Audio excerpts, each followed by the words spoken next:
শিৱসাগৰৰ ঐতিহ্যমণ্ডিত শিৱসাগৰ ছোৱালী মহাবিদ্যালয় আৰু ফুলেশ্বৰী ছোৱালী উচ্চতৰ মাধ্যমিক বিদ্যালয়ক বিধ্বস্ত কৰিছে উজনি অসমৰ প্ৰলয়ংকাৰী বানে। সোমবাৰে শিৱসাগৰ চহৰৰ মাজমজিয়াত থকা ঐতিহাসিক শিক্ষানুষ্ঠান দুখন পৰিদৰ্শন কৰিলে বিধায়ক অখিল গগৈ।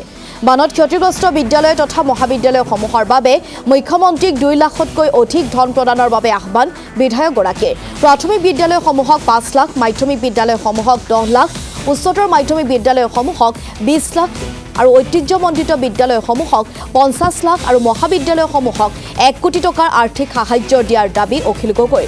মঙলবাৰে শিৱসাগৰ ভ্ৰমণত উপস্থিত হ'বলগীয়া মুখ্যমন্ত্ৰীক এই দাবীসমূহ সজোৰে উত্থাপন কৰিব বুলিও সদৰি কৰিলে শিৱসাগৰৰ বিধায়কগৰাকীয়ে। আনহাতে ক্ষতিগ্ৰস্ত পৰিয়ালসমূহক কমপক্ষেও 10 লাখ টকা দিয়াৰ দাবী পুনৰ দোহাৰিলে অখিল গগৈয়ে। প্ৰয়োজনত কিস্তি আকাৰে পৰিয়ালবোৰক ক্ষতিপূৰণ দিয়াৰ পোষকতা বিধায়কজনে। অসমৰ মুখ্যমন্ত্ৰীয়ে কৈছে যে এখন শিক্ষানুষ্ঠানক আমি 2 লাখ 3 লাখ টকা দিম। মই সেইকাৰণে অনুৰোধ কৰিছোঁ যে কাইলৈ অসমৰ মুখ্যমন্ত্ৰী শিৱসাগৰলৈ আহিব আৰু মই শিৱসাগৰত মুখ্যমন্ত্ৰী ডাঙৰীয়াক হাতত ধৰি তেখেতক লগত লৈ কাইলৈ মই ফুলেশ্বৰী হায়াৰ ছেকেণ্ডেৰী স্কুলখন এবাৰ দেখুৱাব খোজোঁ।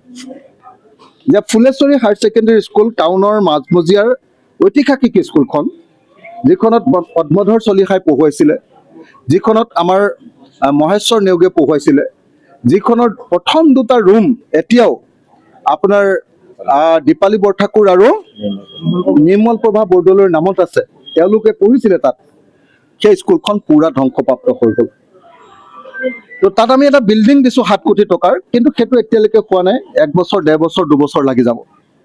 গতিকে এনেকুৱা পৰিস্থিতিত মই অসমৰ মুখ্যমন্ত্ৰীক আকৌ এবাৰ জনাওঁ যে যেনেকৈ মই অসমৰ প্ৰকৃত অৰ্থত বানপীড়িত পৰিয়ালবিলাকক 10 লাখ টকাকৈ দিবৰ কাৰণে এটা পৰিয়ালক 10 লাখ টকাকৈ দিবলৈ কৈছোঁ। LP স্কুলবিলাকৰ কাৰণে 5 লাখ টকা, ME স্কুলবিলাকৰ কাৰণে 10 লাখ টকা, হাইস্কুলবিলাকৰ কাৰণে 20 লাখ টকা আৰু আমাৰ এনেকুৱা ঐতিহাসিক হায়াৰ ছেকেণ্ডেৰী স্কুলবিলাকৰ কাৰণে য'ত 900 ষ্টুডেণ্ট আছে তাৰ কাৰণে 50 লাখ টকা আৰু কলেজ, আমাৰ গাৰ্লছ কলেজৰ নিচিনা কলেজবিলাকৰ কাৰণে য'ত বানপানী উঠিছে তাত মিনিমাম 1 কোটি টকা কাইলৈ অসমৰ মুখ্যমন্ত্ৰীয়ে ঘোষণা কৰি যাব বুলি মই আশা প্ৰকাশ কৰিছোঁ। 10 লাখ টকাটো যদি ৰাজ্য চৰকাৰে একেবাৰতে দিব নোৱাৰে, ওৱান টাইম ফাইনেন্সিয়েল হেল্প হিচাপে দিব নোৱাৰে, তাক 3টা কিস্তি কৰি দিয়ক। প্ৰথমতে 2 লাখ টকা, তাৰপিছত 3 লাখ টকা, তাৰপিছত 5 লাখ টকা। এইটো ক্ষতিপূৰণ দিলেহে, বাকী ক্ষতিপূৰণবিলাক গৰুৰ পৰা কিবা এটা পইচা পাম, গছৰ পৰা কিবা এটা পইচা পাম, ইউটেনচিলৰ কাৰণে কিবা এটা পইচা পাম, সেইটো বেলেগ, সেইটো একদম কম। গতিকে এককালীন সাহায্যটো যদি 10 লাখ টকা নিদিয়ে অসমৰ খিলঞ্জীয়া পৰিয়ালবিলাক নাবাচে। আকৌ ঘৰখনত কিমান টকা, 10 লাখ টকা দিলেহে যে এখন নতুন ঘৰ হৈ উঠিব, এইটো বস্তু বাৰম্বাৰ অসমৰ মুখ্যমন্ত্ৰীয়ে যিদিনাই বুজিব সেইদিনাই অসমীয়া মানুহবিলাকৰ কাৰণে যেনে তেনে থন ধৰি উঠিবৰ কাৰণে সুযোগ হ'ব।